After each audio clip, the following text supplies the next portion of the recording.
Donc, bonjour à tous, merci d'assister à notre présentation en ce vendredi midi. Donc, aujourd'hui, on vous présente la transmission intergénérationnelle de la maltraitance et de la perception des émotions, une étude qui est dirigée par Annie Bérubé, Hélène Forget, Caroline Blais et Daniel Fizet, qui est menée finalement par le laboratoire Ricochet. Donc, je présente rapidement les membres de l'équipe du laboratoire et assistante de recherche. Donc, moi-même, Maëlie Boudreau, qui est étudiante à la maîtrise en psychoéducation. Il y a également Noémie Dicker, étudiante au doctorat en psychologie, Julie Miville, étudiante à la maîtrise en psychoéducation, Valérie Pichette, étudiante au doctorat en psychologie, puis Émilie Saint-Pierre, étudiante au baccalauréat en psychologie. Donc, au niveau du plan de la présentation, on va débuter avec un bref aperçu du contexte historique. Ensuite, on va vous expliquer la méthodologie, dont le protocole de collecte de données pour les deux études.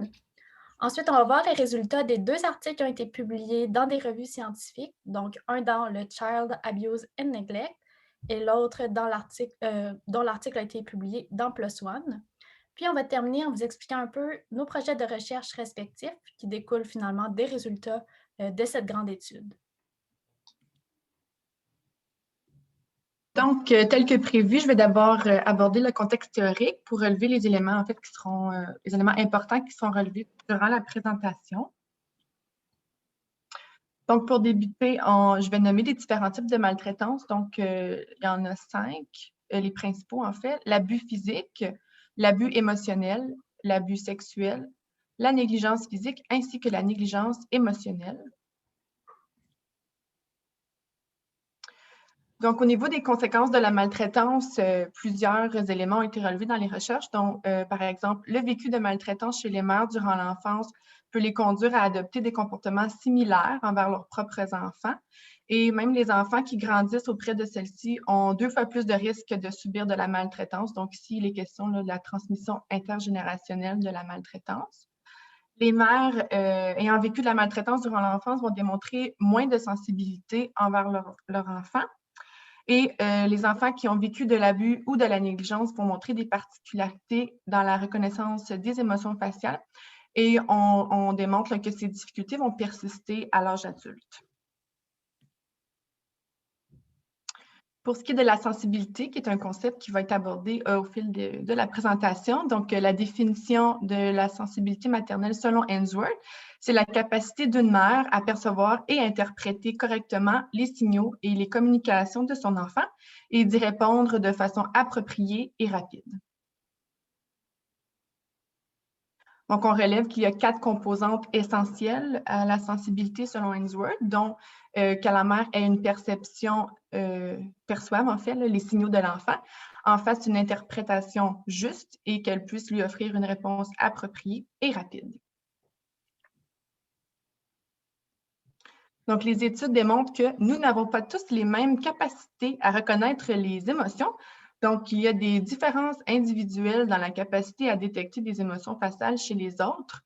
Une autre étude démontre que, plusieurs études en fait, démontrent qu'il est plus facile pour un individu de reconnaître les expressions faciales des personnes du même groupe d'âge, ce qui relève en fait que les adultes vont éprouver davantage de difficultés à détecter les émotions chez les enfants ou même les bébés, comparativement à celles des adultes. Puis une autre étude démontre que les mères ont plus de facilité à détecter les émotions positives que négatives chez les enfants. De plus, seule la capacité à reconnaître les émotions négatives chez les enfants va être liée à un style parental adéquat et à un meilleur développement émotionnel chez les enfants. Au fil de la présentation des projets de recherche, lorsqu'on va parler des émotions, il sera question des 6 émotions de base, donc la tristesse, le dégoût, la colère, la surprise, la peur et la joie. Donc, peu d'études se sont intéressées au vécu de maltraitance durant l'enfance et à la capacité de reconnaître les émotions chez les enfants. De plus, peu d'études se sont intéressées à la reconnaissance des émotions et à la parentalité. Donc, ceci nous amène à relever en fait que des recherches mettant en relation ces 3 variables-là sont nécessaires, donc la reconnaissance des émotions, les comportements sensibles, ainsi que le vécu de maltraitance durant l'enfance. Et c'est à l'aide de ces 3 variables-là que nous allons vous présenter, dans le fond, nos projets de recherche. Donc, maintenant, on va passer à la méthodologie qui comprend 2 collectes de données. Donc, on a la première qui comprend 3 objectifs. Donc, premièrement, c'est de vérifier si les antécédents de maltraitance par certaines mères vont influencer la capacité du parent à bien discriminer les expressions émotionnelles faciales des enfants. Puis, deuxièmement, de vérifier si le passé de maltraitance va être associé à une plus forte réaction de stress lorsque la mère est exposée à une détresse de l'enfant dans une interaction dyadique. Puis, finalement, d'examiner si l'habileté perceptuelle et la réaction au stress du parent expliquerait finalement une sensibilité parentale qui est manifestée dans l'interaction. Donc, tout ça comme hypothèse de recherche principale, ça s'appuie sur l'idée qu'une réponse qui est rapide, qui est appropriée d'un parent, va être déterminée par sa capacité à bien discriminer les expressions émotionnelles de l'enfant, puis par sa capacité à bien induire le stress par la détresse de l'enfant, puis finalement que les 2 variables, habileté perceptuelle et la réactivité, soient altérées chez la mère, ce qui rend l'interaction beaucoup plus difficile et moins sensible finalement. Et bien sûr, c'est altéré chez les mères qui auraient vécu de la maltraitance. Donc, pour les participants, on a recruté 61 mères et leurs enfants âgés entre 2 et 5 ans, soit dans des organismes communautaires de la région, via Facebook ou à l'aide d'affiches publicitaires sur les murs de l'université. Donc, pour la procédure, donc on a des variables pour la mère, pour l'enfant et finalement des variables plus dyadiques. Mais dans un premier temps, les participants sont invités à se rendre au laboratoire de recherche. Donc, dans un premier temps, l'enfant va être pris en charge par une assistante de recherche qui permet à la mère d'être informée de l'étude et de signer le formulaire éthique. Un échantillon aussi salivaire va être collecté, ce qui permet de mesurer le niveau de cortisol du parent à 3 différents moments. Puis, par la suite, elle aura à remplir des questionnaires, dont un qui porte sur son passé de maltraitance. Et le bout important, en fait, c'est la tâche informatisée. Donc, la mère va être exposée à une banque d'images montrant des visages d'enfants dans laquelle elle va être invitée à déterminer c'est quoi la valence de l'émotion présentée et l'intensité. Puis, durant cette tâche, en même temps, le rythme cardiaque et la force de préhension, donc par le dynamomètre, va être enregistré pour avoir une mesure du stress qui est induit là, par chacune des images présentées. Donc, une fois ça terminé, les mères seront invitées à interagir avec leur enfant dans un contexte de jeu libre, donc pendant 8 minutes. Puis le 17 minutes, c'est une tâche structurée auquel on va demander à l'enfant de ranger là, tous les jouets de la salle, mais sa mère ne pourra pas l'aider. Et après cette période d'interaction, les taux de cortisol seront encore recueillis pour la dernière fois. Puis pour, finalement, les mesures de l'enfant, c'est simplement des mesures d'évaluation de son développement et l'enfant aura lui aussi une tâche informatisée ou être exposé à une banque d'images montrant des visages de mère. Pour ce qui est de la seconde collecte de données, ce qui est vraiment différent de la première, c'est qu'on ajoute des composantes avec les enfants. Donc, il y a maintenant 4 objectifs. Premièrement, de vérifier si les enfants qui ont grandi avec des mères qui ont des difficultés à identifier les émotions chez les enfants vont eux aussi éprouver des difficultés à identifier les émotions là, chez les autres. Puis deuxièmement, si la réponse perceptuelle, physiologique, comportementale des enfants aux émotions va modérer par leur propre expérience de maltraitance ou par le vécu de maltraitance de leur mère. Puis finalement, de vérifier comment la qualité de l'interaction mère-enfant va être un peu influencée en fait par les 3 réponses, donc perceptuelle, physiologique, comportementale, autant chez les mères que chez les enfants. Donc, le protocole est essentiellement le même, mais il y a quelques petites variations. Donc, on a rajouté 2 nouveaux questionnaires. Un qui porte sur la difficulté à identifier, à reconnaître et exprimer les émotions là, chez les autres. Puis un questionnaire sur l'anxiété et la dépression chez la mère. Il y a aussi chez l'enfant, ce qui est nouveau, c'est qu'on prend maintenant un échantillon salivaire. Donc, on va mesurer son taux de cortisol. Puis pour l'interaction dyadique, on a une nouvelle tâche. Donc, l'enfant et la mère sont invités à planifier ensemble la meilleure journée possible. Donc, c'est une discussion qui va être filmée par des petites caméras GoPro pour bien saisir les expressions faciales durant cette discussion. Puis, les expressions faciales vont être analysées avec le logiciel FaceReader. Pour ce qui est des instruments principaux qui vont être utilisés ou qui ont été en fait utilisés dans ce projet, on fait bien entendu l'usage d'un questionnaire sociodémographique qui a été tiré de l'outil Place aux parents par Annie Bérubé et ses collègues. Ce questionnaire, il comprend 42 items, il est auto-rapporté et puis il vise à recueillir des informations générales au sujet des participantes et de leur famille également. Les interactions mère-enfant, de leur côté, sont captées de façon audiovisuelle afin de nous permettre de codifier les interactions par la suite à l'aide de la grille Coding Interactive Behavior de Feldman et la grille de Moss également. Donc, chaque vidéo est divisée en deux pour représenter d'un côté le jeu libre et de l'autre la tâche, afin de s'assurer de la neutralité dans la codification des deux différents contextes.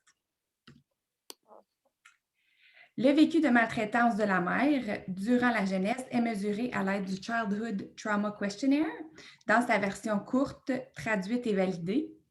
Ce questionnaire est aussi auto-rapporté et il permet de vérifier la présence d'un traumatisme précoce chez la mère. Il est composé de 28 questions avec choix de réponse sur une échelle de type Likert qui va de 1 à 5. Et puis enfin, pour la perception des émotions chez la mère, il y a une tâche informatisée similaire à la tâche Facial Expression Megamix par Young et collègues qui est utilisée. Il s'agit d'une technique de morphage où deux différentes émotions différentes sont jumelées sur un même visage d'enfant à différents pourcentages d'intensité, comme on peut le voir là, sur les images ici en bas. Les visages ont été produits avec la base de données de Child Affective Facial Expression. Passons maintenant à la portion où on va vous parler là, de résultats qui ont déjà été publiés à partir de ce grand projet. Dans un premier temps, il y a un premier article qui a été publié dans la revue Child Abuse and Neglect en février 2020. L'objectif de cette étude était de vérifier le rôle modérateur du vécu de maltraitance de la mère durant l'enfance sur le lien entre sa capacité à reconnaître les émotions de l'enfant et ses comportements sensibles. Donc, pour vérifier l'effet modérateur du vécu de maltraitance sur le lien entre ces deux variables, les chercheurs ont effectué des modèles de régression pour le contexte d'interaction du jeu libre et également pour le contexte d'interaction de la tâche. Donc, ici, en premier, on regarde le contexte du jeu libre. Donc, on peut voir dans le tableau ici que le modèle il est significatif et que les variables permettent d'expliquer 38 % de la variance des comportements sensibles. Plus précisément, si on regarde le tableau, on voit que les chercheurs ont choisi de diviser la maltraitance en 3 différents niveaux de sévérité. Donc, en premier lieu, aucune maltraitance, ensuite une maltraitance modérée ou une maltraitance qui est sévère. De cette façon, ils ont découvert un effet qui est significatif chez les victimes de maltraitance sévère. Donc, si on regarde la ligne qui est verte ici. Donc, chez ces mères, les comportements sensibles envers l'enfant sont en fait plus faibles lorsque la reconnaissance des émotions est meilleure. Ici, si on regarde dans le contexte de la tâche, on voit que les résultats sont similaires. Donc, encore une fois, le modèle est significatif. Cette fois, c'est 29 % de la variance des comportements sensibles qui sont explicables.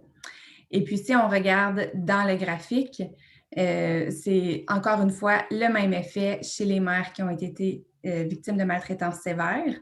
Et puis, encore une fois, là, comme c'était le cas pour la diapositive précédente, les mères victimes d'aucune maltraitance ou d'une maltraitance modérée n'ont pas d'effet significatif pour ces variables. Donc, je vous présente maintenant les résultats de l'article qui a été récemment publié, donc en décembre 2020, dans la revue PLOS ONE. Cet article découle du mémoire de maîtrise de Jessica Turgeon, qui a gradué l'an passé de la maîtrise en psychoéducation. Donc, le but de l'étude était de vérifier les conséquences des différentes formes de maltraitance vécues par les mères durant leur enfance sur leur capacité à reconnaître les émotions à l'âge adulte. Donc, avec le CTQ, on a analysé les 5 formes de maltraitance les plus documentées et on s'est intéressé aux 6 émotions de base à l'aide du Facial Expression Megamix. Donc, l'analyse de relations structurelles a été utilisée pour établir un lien entre la maltraitance et la reconnaissance des émotions, quand on contrôle pour la variance qui est partagée entre les différents types de maltraitance et quand on contrôle également pour les données sociodémographiques dont l'origine ethnique, le niveau d'éducation de la mère et le nombre d'enfants dans la famille. Pour chacune des émotions, on peut voir le coefficient de détermination qui donne le pourcentage de variation qui est expliqué. Donc, au niveau des 3 types d'abus, on remarque que l'abus physique est négativement corrélé, donc diminue la capacité des mères à reconnaître les émotions de peur et de tristesse. Pour l'abus émotionnel, on voit qu'elle est négativement corrélée avec la colère et l'abus sexuel est également négativement corrélé avec la colère, mais démontre un effet un peu plus marginal. Pour ce qui est des 2 formes de négligence, donc la négligence émotionnelle est positivement corrélée, donc augmente la capacité des mères à reconnaître la colère. Puis en fait, certains auteurs croient que l'hypervigilance pourrait expliquer cette corrélation. Fait que ça aiderait en fait l'enfant à se protéger en identifiant plus rapidement les signaux qui sont liés à la colère pour prévenir un abus qui serait imminent. Pour ce qui est de la négligence physique, c'est négativement corrélé avec la joie. Donc, il faut souligner que plus l'histoire de négligence physique est sévère et plus la reconnaissance de la joie serait difficile. Fait que ce qui est important de comprendre, en fait, c'est que les mères qui ont vécu de la maltraitance durant leur enfance se distinguent dans la reconnaissance des émotions par rapport à la population générale. Donc, plus la maltraitance est sévère et plus elles ont de la difficulté à bien reconnaître les émotions chez leurs enfants. Donc, généralement, elles démontrent une sensibilité aux expressions faciales négatives, donc la colère, la peur et la tristesse. Puis, avec les résultats de cet article, on a procédé à d'autres analyses de titre exploratoire. Donc, les analyses soulignent qu'il y a une confusion des émotions chez les mères en fonction du type de maltraitance qu'elles ont vécu durant leur enfance. Donc, pour l'abus physique, c'est souvent la peur qui est confondue avec le dégoût et avec la joie. Tandis que pour l'abus émotionnel, la confusion se situe surtout au plan de la colère, mais il n'y a aucune conclusion précise qui a été décelée par nos analyses. En fait, la colère a été mélangée avec toutes les autres émotions de base de façon assez globale. Finalement, les résultats obtenus dans les études réalisées précédemment ouvrent la porte sur un monde de possibilités pour des projets à venir.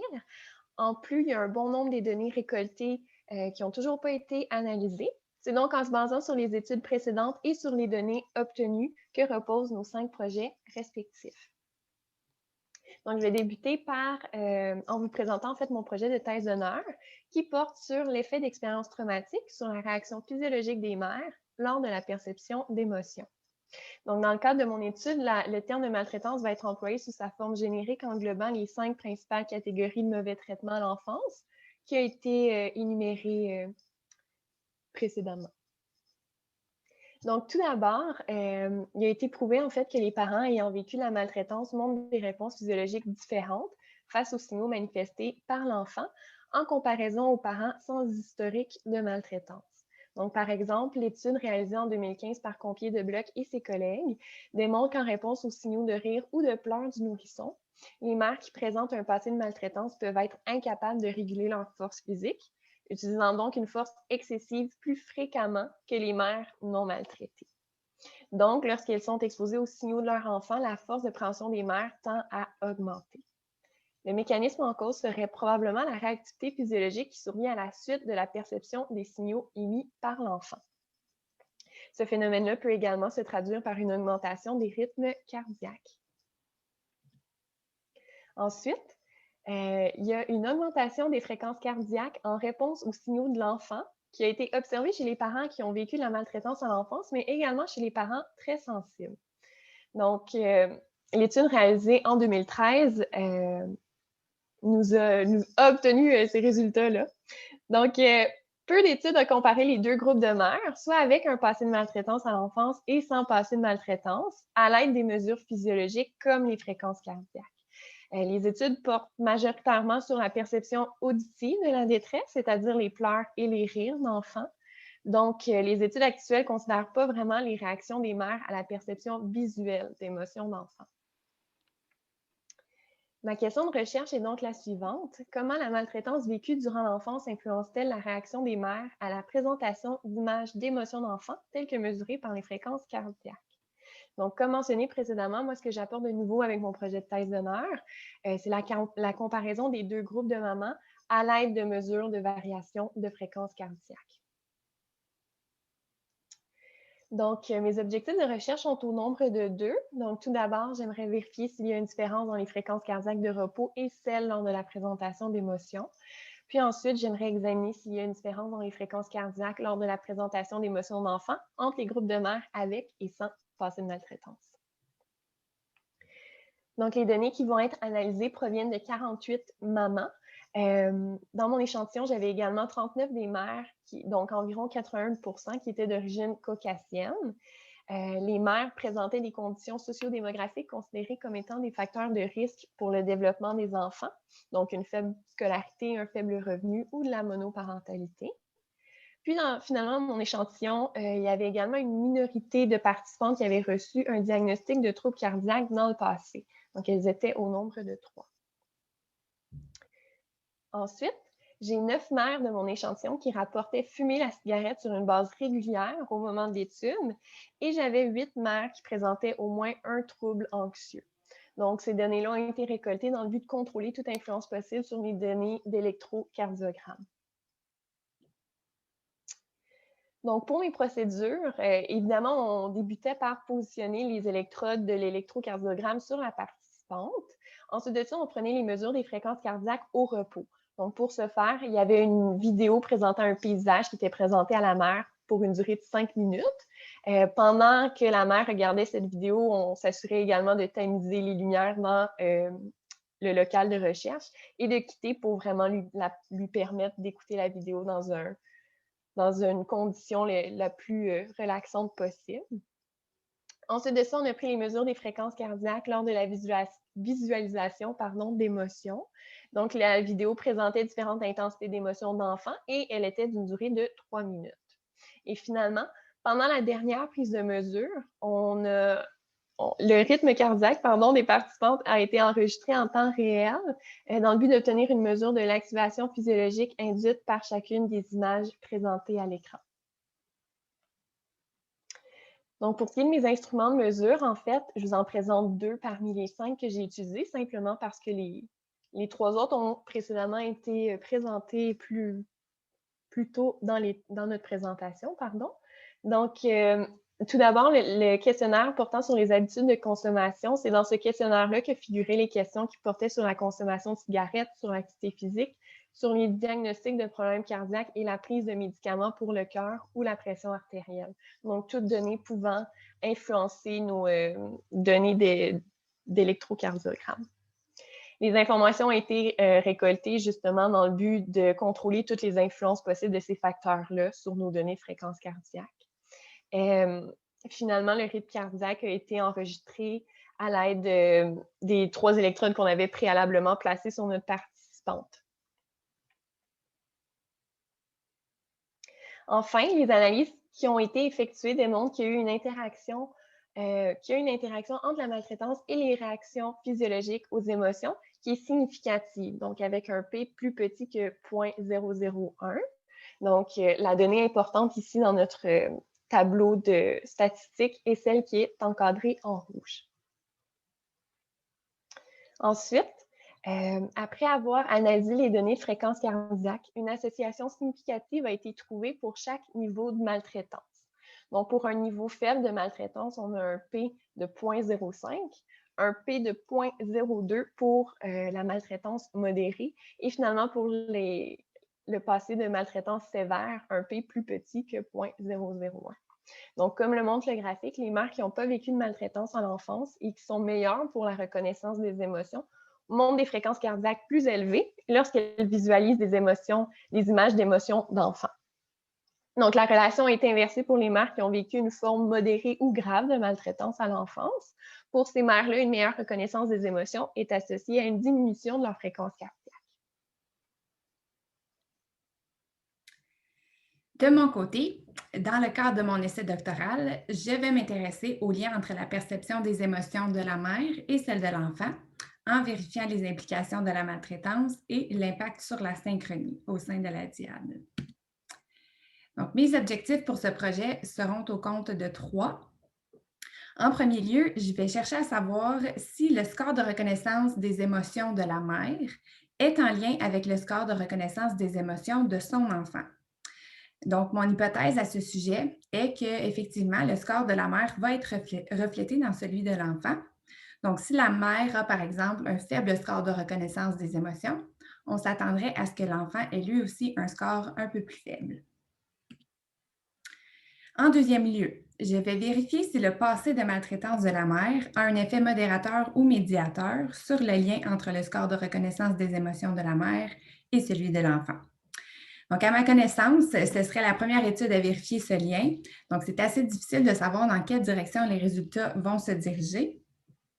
Toutefois, compte tenu du fait qu'il y a des études qui suggèrent que les émotions de la mère sont en lien avec ceux de l'enfant, que la maltraitance vécue par la mère a différents impacts sur ses propres émotions, mais aussi sur l'enfant, il est possible de croire que le vécu de maltraitance de la mère aura effectivement un effet modérateur ou médiateur sur le lien entre la reconnaissance des émotions des deux membres de la dyade. Et puis, en dernier lieu, je vais vérifier si le score de reconnaissance des émotions de l'enfant permet d'expliquer une proportion significative de la variance dans le score de synchronie au sein de la dyade, une fois qu'on aura contrôlé pour les caractéristiques de la mère, comme par exemple ses données sociodémographiques, ses habiletés à reconnaître les émotions et son passé de maltraitance. Pour cet objectif, il est attendu que la reconnaissance des émotions de l'enfant va effectivement expliquer une proportion significative de la variance de la synchronie, une fois qu'on aura contrôlé pour les caractéristiques de la mère. Donc, pour faire ce projet, je vais utiliser moi aussi le questionnaire sociodémographique qu'on a présenté plus tôt. Je vais aussi utiliser la tâche de reconnaissance des émotions qu'on a couvert plus tôt pour la mère. Et je vais aussi utiliser celle qu'on fait faire aux enfants. Donc, je vais vous expliquer un petit peu plus cette tâche-là avec les enfants, comment on procède. Donc, on présente 2 visages de femmes adultes à l'enfant. Un visage présente une expression qui est neutre et l'autre visage présente une émotion à différents pourcentages selon les différents stimuli. Puis, il s'agit pour l'enfant d'identifier lequel des 2 visages est celui qui présente une émotion. Pour évaluer le passé de maltraitance de la mère, ce sera avec le CTQ. Et puis, finalement, pour la synchronie, je vais moi aussi utiliser l'interaction mère-enfant, donc dans le jeu libre et dans la tâche de rangement.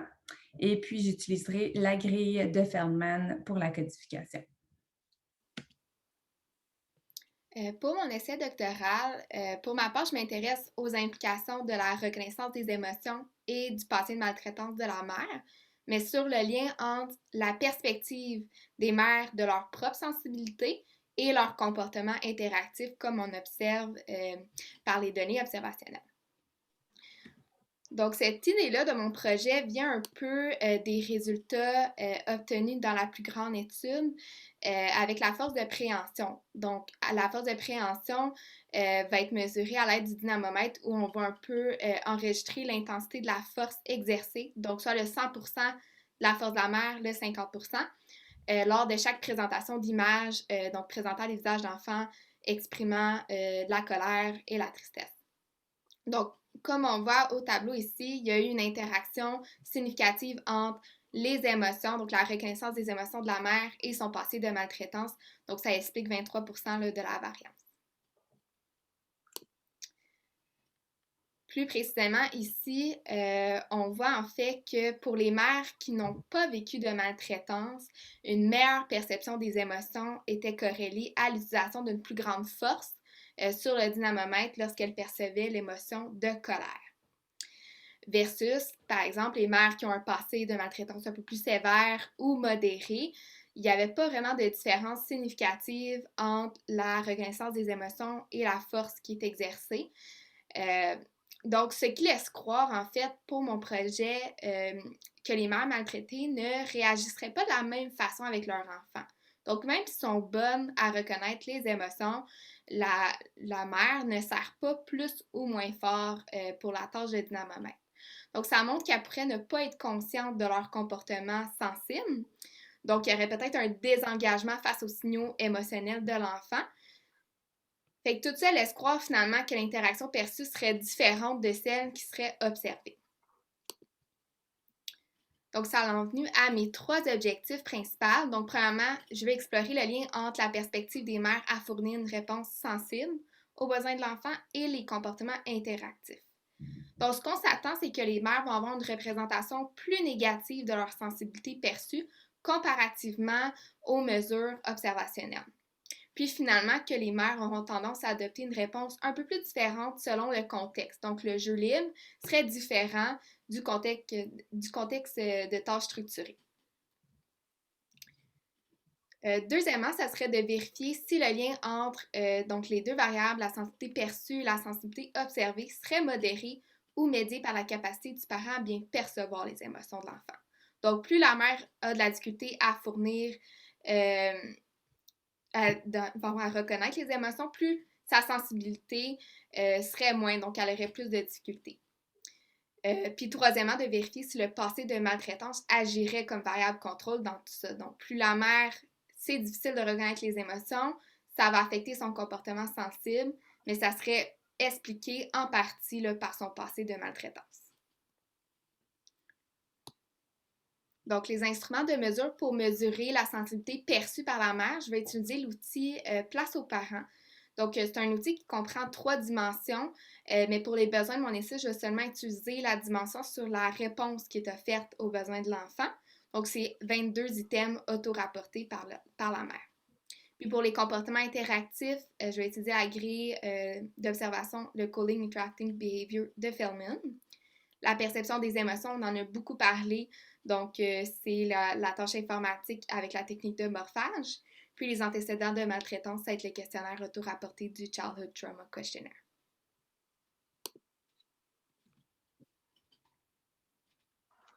Donc, de mon côté, dans le cadre de mon projet de mémoire de maîtrise, mon projet de recherche tend à déterminer si le stress parental joue un rôle modérateur sur la relation entre l'abus émotionnel vécu chez les mères durant l'enfance et la synchronie avec leur enfant.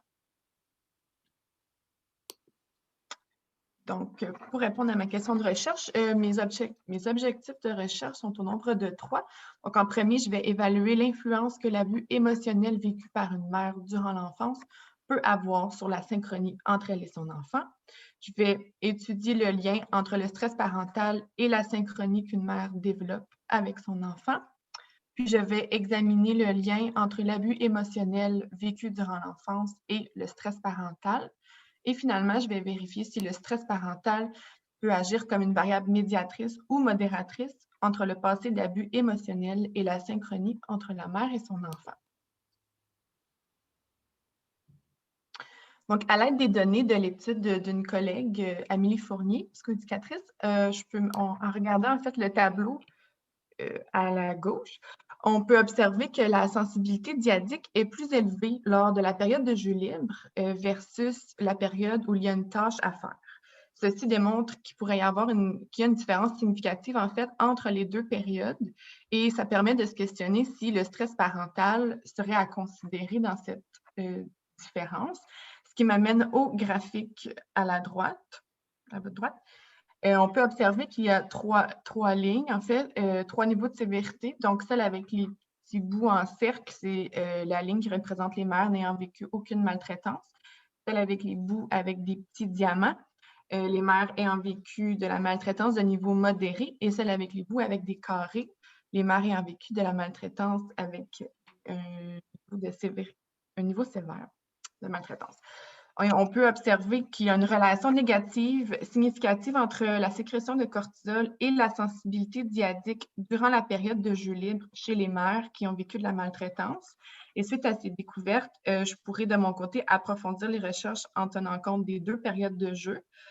des deux périodes en prenant l'asynchronie comme variable dépendante, l'abus émotionnel comme variable indépendante et le stress parental comme variable modératrice ou médiatrice, qui me permettra d'enrichir les recherches plus spécifiquement à l'abus émotionnel. Et pour ce qui est des instruments de mesure, j'aurai la chance d'utiliser l'indice de stress parental, le Coding Interactive Behavior et le Childhood Trauma Questionnaire. Donc, de mon côté, je suis en première année à la maîtrise en psychoéducation. Donc, on commence à travailler sur notre mémoire à la session d'hiver. Donc, c'est toujours en construction. Donc, contrairement à mes collègues, je n'ai pas encore d'objectifs plus précis ni d'hypothèses, mais tous les résultats qui ont été vus précédemment soulèvent d'autres questionnements et d'autres pistes aussi de recherche à envisager. Donc, je m'intéresse particulièrement aux notions de co-occurrence et de polyvictimisation, parce qu'on sait que les formes de maltraitance se chevauchent souvent. Donc, ce qui serait pertinent d'aller vérifier, c'est les effets de cette polyvictimisation sur les mères qu'elles deviennent, surtout au niveau du stress parental. Donc, Julie vous a présenté un peu les résultats d'Amélie Fournier, qui a gradué de la maîtrise en psychoéducation l'an passé, puis a d'ailleurs fait son mémoire en traitant du cortisol avant et après l'interaction diadique. Donc, j'aurais la possibilité d'utiliser une mesure objective du stress, comme elle, donc le cortisol, ou d'utiliser une mesure plus subjective, comme l'indice de stress parental. Donc, j'aurais aussi la possibilité d'utiliser la dimension interaction parent-enfant seulement de l'ISP ou encore le score global. Puis enfin, je vérifierai leur impact sur les comportements parentaux dans l'interaction parent-enfant, soit avec la grille de Moss qui a été présentée plus tôt, qui évalue la qualité des interactions, ou bien avec la grille de Feldman qui regarde davantage la synchronie. Donc, c'est ce qui conclut notre présentation sur la transmission intergénérationnelle de la maltraitance et de la perception des émotions. Donc, on vous invite à visiter notre site web Ricochet pour consulter nos recherches. Donc, merci beaucoup pour votre attention et votre écoute. On serait maintenant prête pour la période de questions.